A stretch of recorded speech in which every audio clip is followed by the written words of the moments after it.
하숙집 주인과 부모는 공통점도 있고 차이점도 있습니다. 공통점은 잠자리를 제공하고 먹거리를 제공해 주는 것입니다. 그런데 부모와 하숙집 주인의 차이점은 부모는 돈을 받지 않으나 하숙집 주인은 돈을 받습니다. 그런데 그보다 더 중요하고 큰 차이가 있습니다. 부모는 모든 일에 사사건건 간섭합니다. 먹는 것, 자는 것, 일어나는 것, 입는 것, 학업 성적, 그리고 친구 관계까지 부모는 항상 자녀들에게 간섭합니다.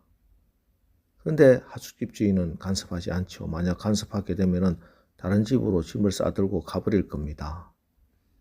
때문에 하숙집 주인은 전혀 간섭하지 않습니다.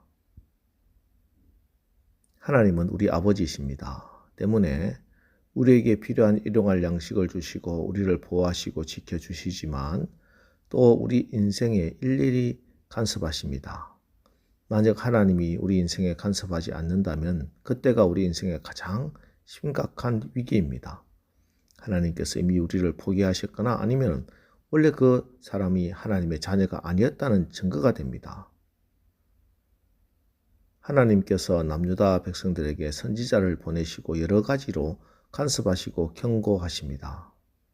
9절 성중에 뛰어 들어가며 성 위에 달리며 집에 기어오르는 도둑같이 창으로 들어가니 마치 도둑이 창문을 통해서 들어와서 주인의 목에 흉기를 겨누고 다 도둑질해 가듯이 그런 심판이 코앞에 왔다.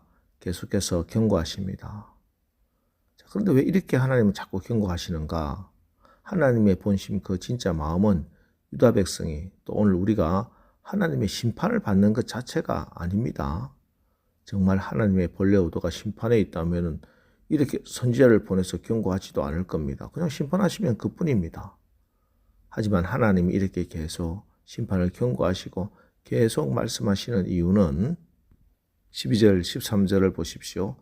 여호와의 말씀에 너희는 이제라도 금식하고 울며 애통하고 마음을 다하여 내게로 돌아오라 하셨나니 너희는 옷을 찢지 말고 마음을 찢고 너희 하나님 여호와께로 돌아올지어다. 그는 은혜로우시며 자비로우시며 노하기를 더디하시며 인애가 크시사 뜻을 돌이켜 재앙을 내리지 아니하시나니. 여기 하나님의 본심이 무엇입니까? 너희는 이제라도 내게 돌아오라. 그래야 은혜로우시며 자비로우시며 노하기를 더디하시며 인애가 크신 하나님께서 그 뜻을 돌이키신다. 재앙을 내리지 아니하신다. 이 말씀입니다. 그 절절한 마음이 너희는 이제라도 이 말씀입니다. 이제라도 너희가 돌이키면, 이제라도 너희가 나에게 부르짖으면, 이제라도 회개하면. 그렇습니다. 회개에는 늦은 때가 없습니다. 언제든지 회개하고 돌이키기만 하면 기다리고 계셨던 하나님께서 우리의 회개를 받으시고 돌이켜 주시고 은혜를 베풀어 주시고 회복시켜 주십니다. 이제라도 금식해야 합니다. 여기 금식이라고 하는 말은 단지 음식을 먹지 않는 굶는 것이 아니지요. 금식은 안 들어주시면 죽겠다고 하나님께 떼쓰고 반항하는 것이 아닙니다. 금식하며 기도한다는 것은 인간의 가장 기본적인 욕구인 식욕까지 포기하면서 나를 쳐서 복종시키는 것입니다.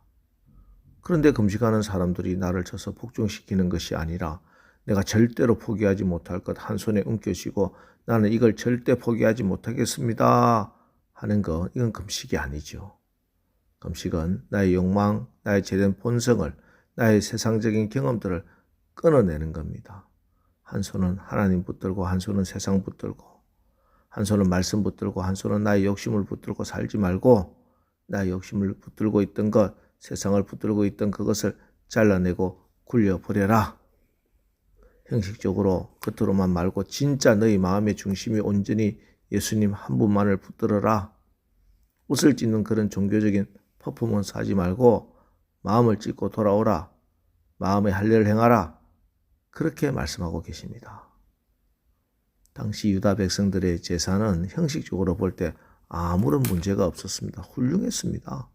많은 재물을 가지고 성전에 와서 제사 드리고 그리고 그들은 옷을 찢는 일을 반복하며 형식적인 회개와 형식적인 예배로 일관했습니다. 하지만 그들의 마음은 그대로입니다. 그들의 고집은 그대로입니다. 그들의 마음의 중심에 성전이 있지 않습니다. 마음의 중심에 하나님의 말씀이 있지 않았던 겁니다.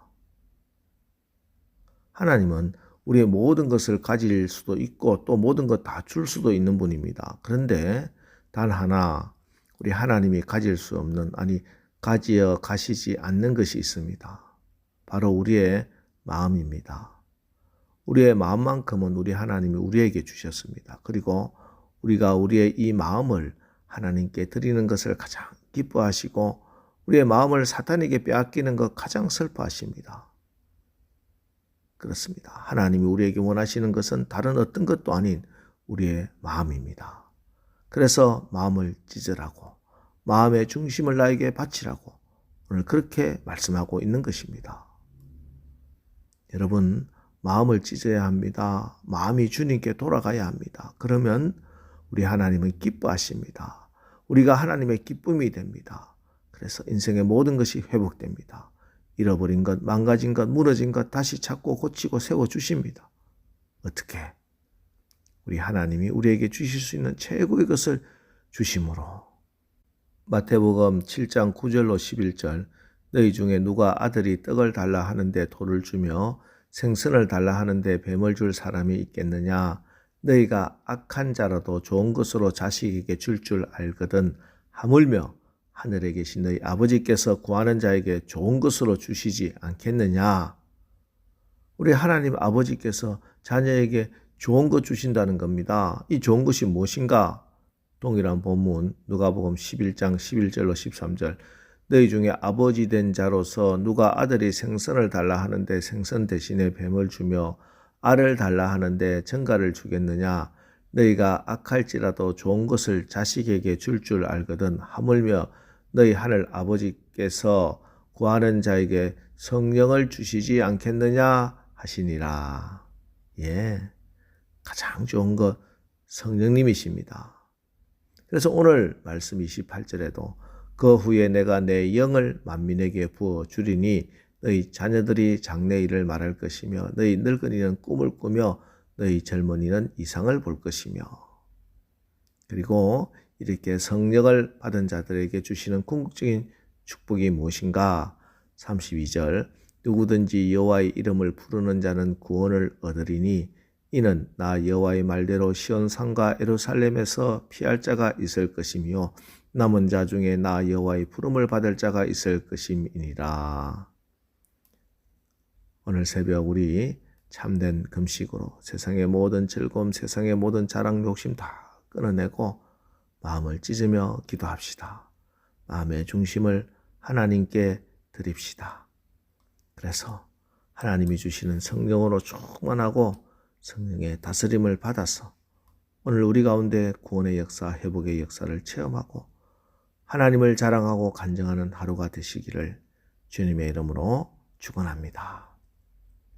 기도하겠습니다.